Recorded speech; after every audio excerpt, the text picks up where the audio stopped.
Assalamualaikum warahmatullahi wabarakatuh. Selamat pagi, siang, dan sore semuanya. Semoga semua dalam keadaan sehat walafiat dan bisa mengikuti perkuliahan hari ini dengan baik. Kali ini kita akan membahas tentang Kavia kobaya sebagai perwakilan dari kelas Mamalia. Mamalia ini adalah kelas yang menciri dengan rambut di sekujur tubuhnya dan juga adanya glandula mamae atau kelenjar susu. Jadi hanya mamalia yang memiliki kelenjar susu.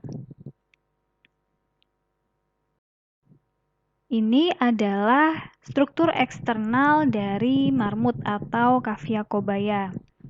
Seperti biasa, kita akan bagi menjadi 4 bagian. Yang pertama yaitu kaput atau kepala, kemudian serviks, kemudian trunkus, dan yang terakhir adalah cauda. Pada bagian kaput, kita bisa melihat yang bagian paling depan itu adalah nares anteriores atau lubang hidungnya. Di bawahnya itu ada cavum oris yang tertutup dengan bibir atas atau labium superius dan juga bibir bagian bawah atau labium inferius. Di bagian labium superius itu ada rambut kaku yang disebut vibrissae atau sebenarnya kalau kita biasa sebutnya kumis. Ini kalau bahasa Inggrisnya adalah sensory whiskers. Kumis ini adalah salah satu alat bantu untuk mendeteksi lingkungan sekitarnya karena si kumis ini sangat sensitif terhadap misalnya seperti angin, kemudian sentuhan. Jadi dia ini sangat membantu hewan ini untuk mendeteksi keberadaan sesuatu di sekitarnya dan juga arah angin. Kemudian di bagian atas, belakang atas itu kita bisa menemukan mata. Di bagian mata, dia sudah dilengkapi oleh palpebra superius, palpebra inferius, dan juga ada plica semilunaris yang terhubung dengan membran nictitans atau penghubung kelenjar air mata. Nah, plica semilunaris ini fungsinya adalah untuk melembabkan mata dan juga untuk melindungi mata dari debu-debu yang ada di sekitarnya. Kemudian di bagian belakang kita bisa melihat adanya telinga. Jadi auriculae yang terlihat jelas dan biasanya tidak ditutupi rambut. Jadi kita terlihat ya daun telinganya. Kemudian di belakang kaput itu ada serviks atau leher yang dia ini pendek, jadi tidak terlihat panjang, yang langsung menyambung ke trunkusnya. Di bagian trunkus itu kita bisa menemukan ekstremitas bagian anterior dan posterior. Di ekstremitas yang anterior atau kaki depan itu dilengkapi dengan 4 jari. 4 jari dengan kuku yang tajam tumbuh di depannya. Kemudian kalau yang bagian ekstremitas posterior itu jumlah jarinya atau cakarnya itu ada 3. Jadi yang depan 4, yang belakang 3. Kemudian di seluruh tubuhnya itu tertutupi oleh rambut. Dan biasanya warnanya itu campuran antara putih, coklat, dan hitam. Atau kadang-kadang ada juga yang jenis albino dia hanya putih, ada juga yang dia mayoritas hanya coklat ataupun hitam. Nah, pada bagian cauda tidak ada ekor yang ditemukan pada si marmut ini. Jadi marmut tidak memiliki ekor atau dia ini rudimenter, jadi tidak tumbuh. Kalau misalkan kita meletakkan hewan ini terlentang, itu kita bisa melihat di bagian inguinalnya atau di pangkal kakinya, kita bisa melihat ada alat kelaminnya. Yang atas ini adalah yang gambar untuk yang betina, yang bawah untuk yang jantan. Jadi kalau organ reproduksi eksternalnya pada betina itu kita bisa melihat ada vaginanya. Jadi di vaginanya ini ada orifisiumnya atau penonjolan dari vaginanya, kemudian ada membran penutup vagina, kemudian ada sakus perineal, dan yang bagian bawah itu adalah anus. Kemudian kita juga bisa melihat orifisium uretralis. Orifisium uretralis ini adalah lubang uretra. Biasanya kalau yang di luar ini disebutnya Orificium uretra externalis, jadi dia adalah tempat keluarnya urin. Sedangkan tempat kopulasi atau perkawinan itu adalah di vagina.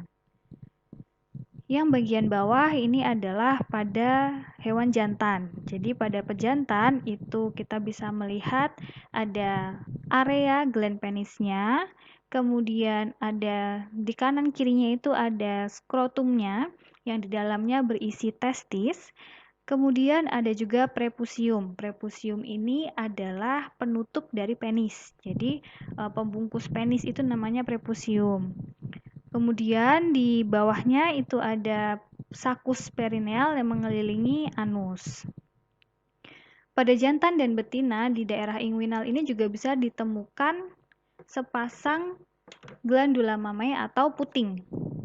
Jadi pada jantan dan betina dua-duanya memiliki puting yang terlihat, tapi nanti yang berkembang hanya pada yang betina saja pada saat setelah melahirkan. Masih di bagian eksterna, ini adalah struktur dari integumentumnya. Ini sebenarnya sama dengan hampir seluruh mamalia, atau malah semuanya ya, termasuk juga manusia. Jadi secara umum komponen kulit pada marmut itu terdiri dari epidermis dan dermis, sama pada semua hewan ya. Di epidermis yang bagian paling atas itu adalah korneum seperti biasa, kemudian ada stratum intermedius atau tempat untuk antara stratum basalis hingga ke korneum. Kemudian di bawahnya nanti dia akan bertemu dengan dermis. Yang membedakan adalah bahwa pada mamalia ini yang utama terlihat adanya rambut.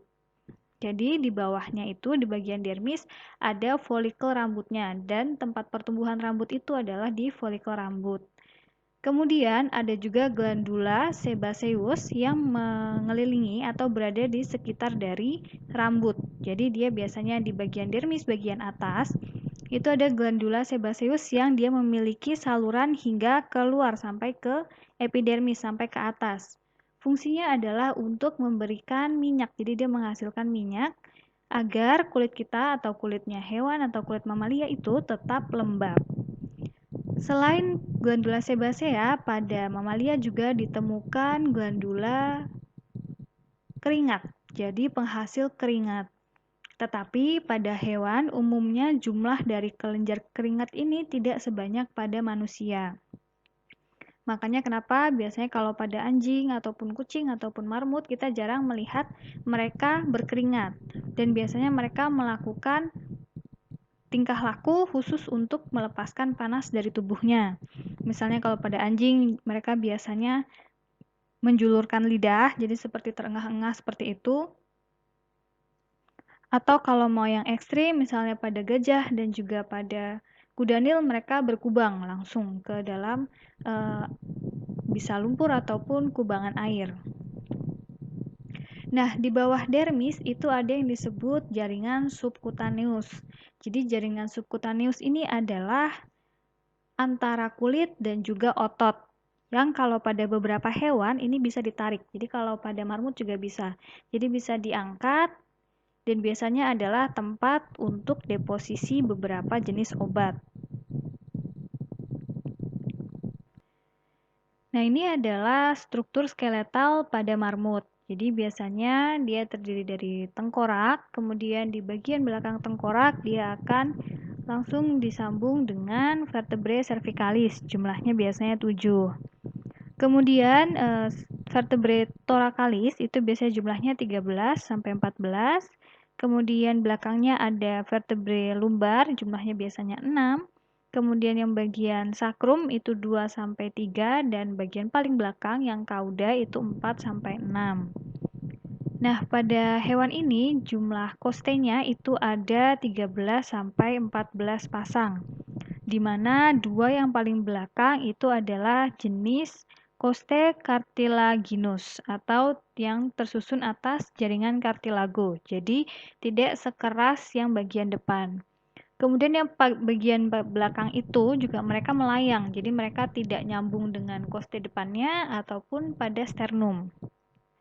Sedangkan di depan dari dua pasang yang cartilaginous tadi itu, dia biasanya melekat dengan bagian depannya itu melalui persambungan kartilago yang ada di bagian ujungnya. Jadi, koste ini biasanya yang atas itu adalah terdiri dari osteum atau tulang keras, kemudian bagian ujung bawahnya itu adalah kartilago. Kartilago ini yang tulang lunak.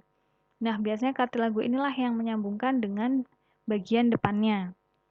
Kemudian yang bagian paling depan, struktur koste yang paling depan itu dia akan langsung berlekatan dengan sternum. Jadi sternum ini adalah susunan dari tulang pipih yang dia ini menjadi perlekatan antara koste sebelah kanan dan sebelah kiri. Dan di belakangnya ada prosesusnya, jadi semacam perpanjangan dari sternum.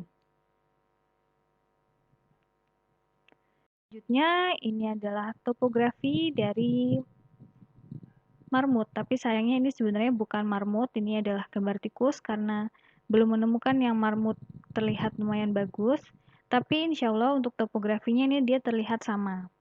Jadi yang paling atas nanti ada laring, kemudian ada esofagus, di mana di antara laring dan bagian trakea itu ntar ada kelenjar tiroid. Kemudian di dekat laring juga ada kelenjar saliva submaxillary yang fungsinya adalah untuk menghasilkan air liur atau saliva. Kemudian nanti esofagus itu akan melanjut ke lambung. Kemudian untuk trakea akan lanjut ke paru-paru. Nah, kalau dari topografinya kita bisa melihat bagian atas itu ada jantung, kemudian ada paru-paru, paru-paru kanan dan paru-paru kiri. Kemudian di bawahnya itu ada selaput tipis yang disebut diafragma. Jadi ini juga salah satu perbedaan dengan hewan dari kelas lain. Jadi kalau pada mamalia, bagian dari torak dan juga abdomen atau lumbar itu dia dipisahkan oleh selaput diafragma. Diafragma ini juga berfungsi untuk proses bernafas. Di bawah dari diafragma itu biasanya ada hati, kemudian juga saluran pencernaan dan juga saluran urogenitalnya. Selanjutnya kita akan bahas tentang sistem respirasi pada marmut atau juga secara umum pada kebanyakan mamalia. Jadi, setelah udara itu masuk ke trakea, udara akan disalurkan ke bronkus. Bronkus ini adalah percabangan dari trakea yang masuk ke dalam paru-paru kanan dan kiri. Jadi, paru-parunya ada dua. Paru-paru ini luarnya dia dibungkus oleh selaput yang disebut sebagai pleura.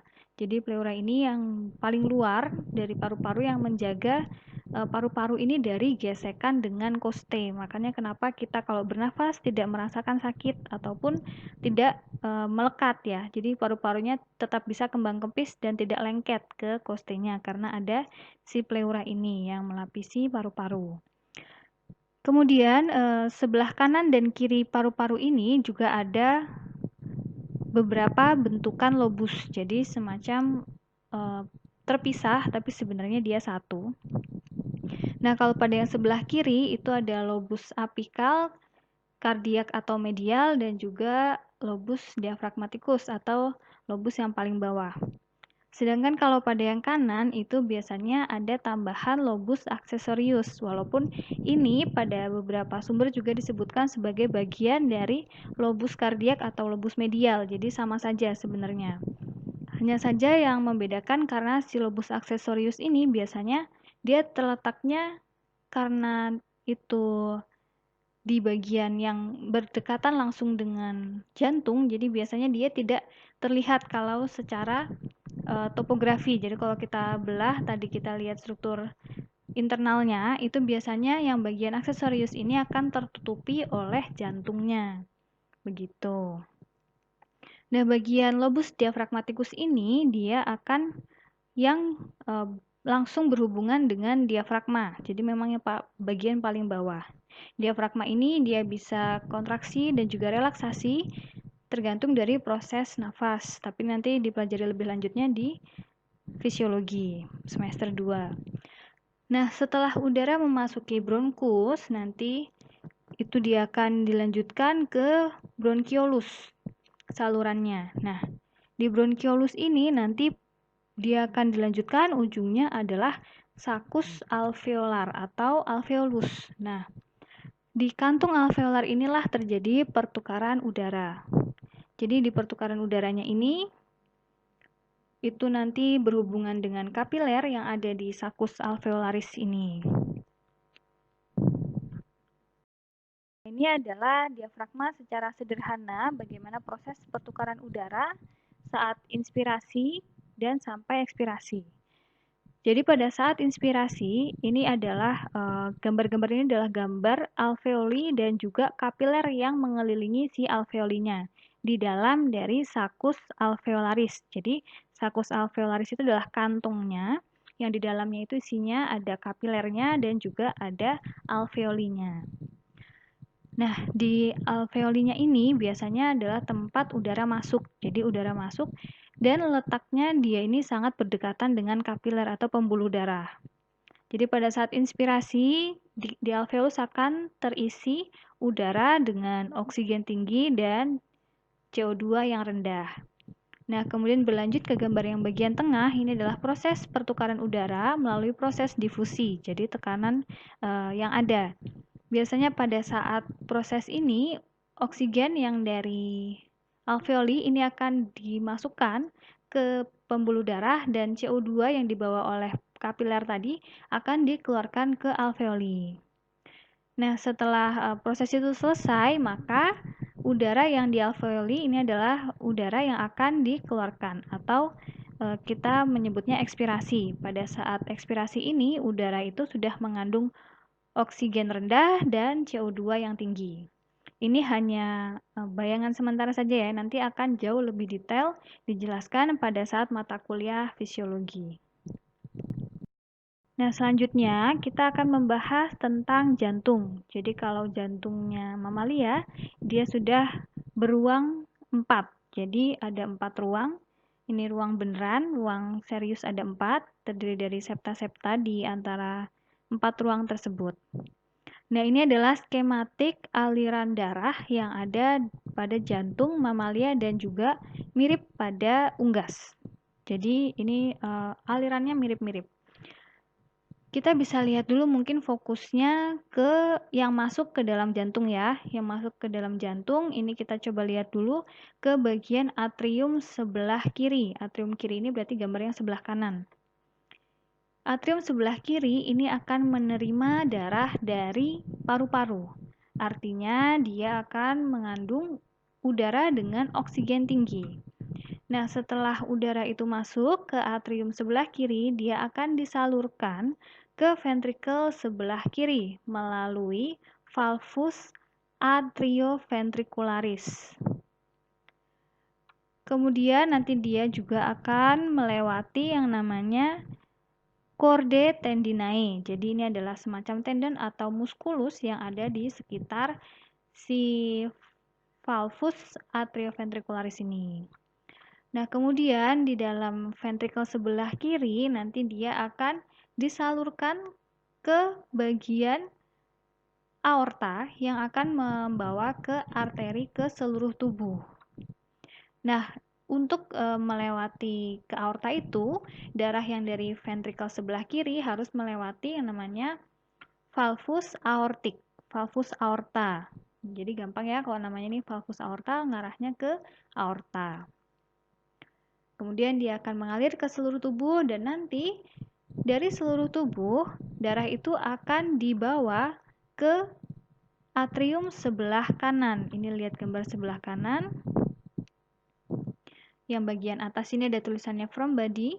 Ini strukturnya disebut sebagai vena cava. Jadi ini ada vena cava atau tempat perkumpulan dari semua vena, jadi vena yang besar yang masuk ke bagian atrium kanan.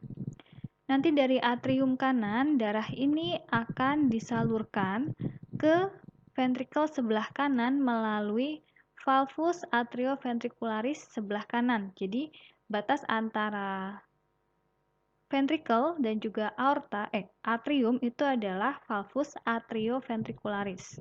Ini nanti kalau di fisiologi akan jauh lebih jelas dan namanya mungkin akan berubah. Ada yang semilunaris, ada yang lunaris, atau di praktikum juga seperti itu ya.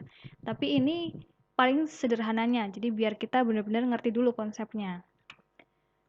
Jadi setelah darah melewati valvus atrioventricularis, dia akan dimasukkan ke atrium sebelah kanan, kemudian nanti akan disalurkan ke arteri pulmonaris, jadi arteri yang mengarah ke pulmo untuk dibuang CO2-nya dan digantikan dengan oksigen. Dan menuju ke arteri pulmonari ini, si darah ini harus melewati valvus pulmonik, atau kita sebutnya valvus pulmonari gitu ya sederhananya. Jadi ini adalah skema paling mudah dan kita masih belum pakai nama Latin. Jadi ini biar konsepnya bisa masuk dulu ya ke otak, nanti akan lebih ribetnya di fisiologi. Ini adalah sedikit tambahan tentang kontraksi pada jantung. Jadi jantung ini dia memiliki sistem kontraksi tersendiri yang tidak diatur oleh otak. Jadi jantung ini dia memiliki semacam sistem syaraf tepi, tapi dia ini semacam refleks yang akan terus bekerja terus-menerus. Makanya kenapa kalaupun ada hewan yang sudah mati, biasanya pada saat-saat awal kematian itu jantung tetap berdetak. Jadi jantung tetap bisa berkontraksi, bahkan kadang-kadang walaupun sudah dilepaskan dari tubuhnya, si jantung ini tetap berkontraksi. Ini karena ada mekanisme kerja dari si sistem syaraf di tempat itu, di jantung. Namanya adalah nodus sinoatrial dan juga nodus atrioventrikular. Nah, si nodus ini dia akan menghasilkan gelombang elektrik yang dengan voltase yang sangat rendah, yang fungsinya adalah untuk mengagetkan muskulus yang ada di jantung, jadi otot jantung. Pada saat mereka itu mengeluarkan listrik, ini pada yang nodus sinoatrial, maka ini akan menyebabkan si atrium berkontraksi. Sedangkan kalau yang nodus atrioventricularis, ini akan menyebabkan bagian ventricle berkontraksi. Jadi ini adalah kenapa jantung itu kadang-kadang ada juga orang yang bilang sebagai otak kedua, karena dia punya mekanisme tersendiri untuk kerjanya yang tidak diatur oleh otak. Gitu ya.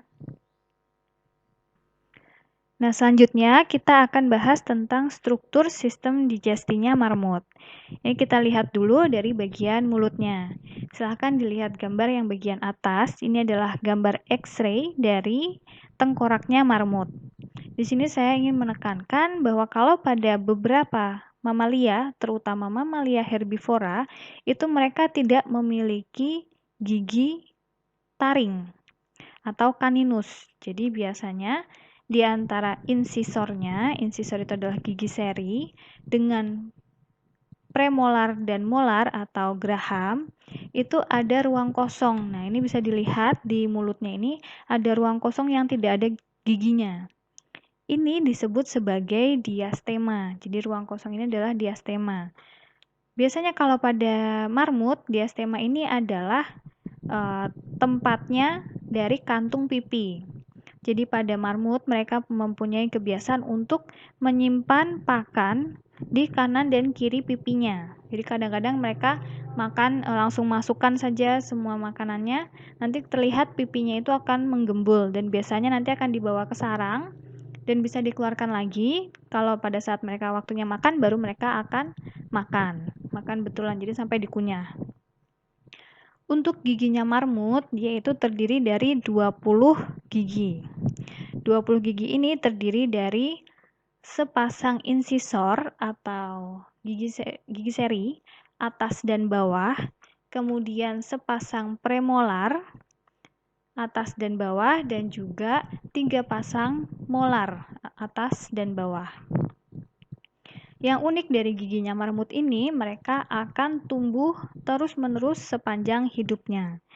Jadi, kalau misalnya mereka itu tidak memakan makanan berserat tinggi yang harus dikunyah dengan jumlah yang tinggi, ini akan mengganggu proses pengikisan dari atas, atau di sini terlihat ya ada di gambar sebelah kanan ini, bagian atas ini kan ada yang namanya bukal lingual. Ini bukal ini artinya tepian yang bagian atas, kemudian lingual ini yang tepi gigi yang dekat dengan lidah. Nah, ini kalau misalnya tidak digunakan untuk mengunyah, biasanya pakan berserat tinggi, ini akan tumbuh terus-menerus sampai melengkung ke bagian dalam, dan nantinya justru akan menyusahkan si hewan ini sendiri. Makanya kenapa kalau pelihara marmut itu tetap harus diberi diet yang sesuai. Jadi walaupun dia bisa dikasih pelet, tapi tetap harus dikasih pakan-pakan yang memang membutuhkan proses pengunyahan yang lama dan cukup mengikis si permukaan giginya. Jadi biasanya rumput-rumputan atau memang daun-daunan yang memang disusun untuk dia banyak mengunyah. Selanjutnya kita akan bahas lagi ke bagian pencernaan yang setelah melewati mulut. Jadi makanan itu nanti akan masuk melalui esofagus, kemudian akan dibawa ke lambung. Kemudian dari lambung nanti dia akan dibawa ke duodenum, kemudian nanti akan ke jejunum, ileum, dan akan melanjut ke bagian sekumnya. Nah, marmut ini adalah hewan monogastrik, herbivora monogastrik. Ini adalah bentuk dari pencernaan ini adalah salah satu yang tipikal pada yang herbivora monogastrik. Jadi kalau yang dia itu berlambung ganda atau lambung banyak seperti sapi dan juga ruminansia lainnya, ini akan berbeda lagi bentuknya. Pada yang dia itu monogastrik herbivora, sekumnya ini biasanya akan terlihat sangat besar karena fermentasi dari pakan-pakan berserat tinggi untuk memecah selulosa itu terjadinya di sekum. Jadi ini terlihat juga biasanya pada kelinci. Ini dia akan terlihat sekum yang sangat besar. Nah, setelah dari sekum nanti dia akan dilanjutkan ke kolon, kemudian dari kolon nanti dia akan ke rektum. Nah, pada marmut jumlah dari lobus livernya atau lobus hatinya itu ada 6. Kemudian dia juga memiliki gallbladder atau vesica velea atau empedu, kantung empedu. Tapi si heparnya ini dia memiliki salah satu kekhususan tertentu, yaitu dia tidak bisa memproduksi mensintesis vitamin C. Jadi biasanya kalau pada marmut itu pakannya harus memang yang sesuai dengan dietnya, jadi harus yang mengandung vitamin C. Nah, kemudian di bagian dari duodenum itu juga ada pankreas. Kemudian nanti di bagian duodenum ini akan terjadi proses pencernaan lanjutan dari bagian lambung menggunakan enzim dari pankreas dan juga dari empedu. Nah, selanjutnya saya akan sedikit membahas tentang struktur dari lambung. Ini umum pada mamalia. Lambung itu dibagi menjadi 3 bagian. Jadi, bagian yang berbatasan dengan esofagus biasanya disebut sebagai daerah kardiak. Kemudian tengah itu adalah fundus, dan bagian belakang yang berbatasan dengan duodenum biasanya disebut sebagai pilorik. Nah, pada bagian lambung itu, dalamnya itu dia itu sebenarnya berlipat-lipat. Jadi dinding bagian dalam lambung itu sangat berplika-plika, banyak sekali lipatannya, di mana di bagian lipatannya itu juga ada yang disebut sel goblet. Jadi terdiri dari sel goblet. Nah, sel goblet ini biasanya adalah sel yang menghasilkan mukus atau lendir-lendir yang melapisi dari permukaan dari lambung. Jadi biasanya ini yang menyebabkan makanan itu tidak merusak dari permukaan lambung karena ada mukus, jadi licin kayak gitu. Selanjutnya kita akan membahas tentang struktur urogenitalnya. Jadi ini secara umum pada mamalia dia memiliki ginjal kanan dan kiri walaupun nanti pada bentuknya beda. Kemudian nanti dari ginjal akan dikeluarkan urin yang dibentuk oleh ginjal itu melalui saluran yang disebut ureter ke kandung kemih atau vesika urinaria. Dan nanti dari kandung kemih dia akan dikeluarkan melalui uretra, dan nanti keluarnya adalah dari lubang tadi yang saya sebut sebagai orificium uretra externalis. Pada jantan dia terdiri saluran kelaminnya atau genitalnya itu terdiri dari sepasang testis yang dia ini terletak di luar dari tubuh. Jadi dia terlapisi oleh skrotum. Kemudian nanti dari testis ini sperma akan dibawa ke epididymis dan disalurkan ke ductus deferens untuk dikeluarkan ke penis. Nah, penisnya si marmut ini di bagian ujungnya, di bagian pangkalnya itu ada bentukan yang disebut sebagai os penis. Jadi ada tulangnya. Ini mirip seperti anjing, tapi kalau pada anjing biasanya os penisnya itu full. Kemudian selain dari utama yang bentukan utama, pada jantan juga ditambah oleh beberapa kelenjar aksesorius seperti glandula prostat, kemudian glandula bulbouretralis, dan juga ada glandula vesikular dan vesikel semilunaris.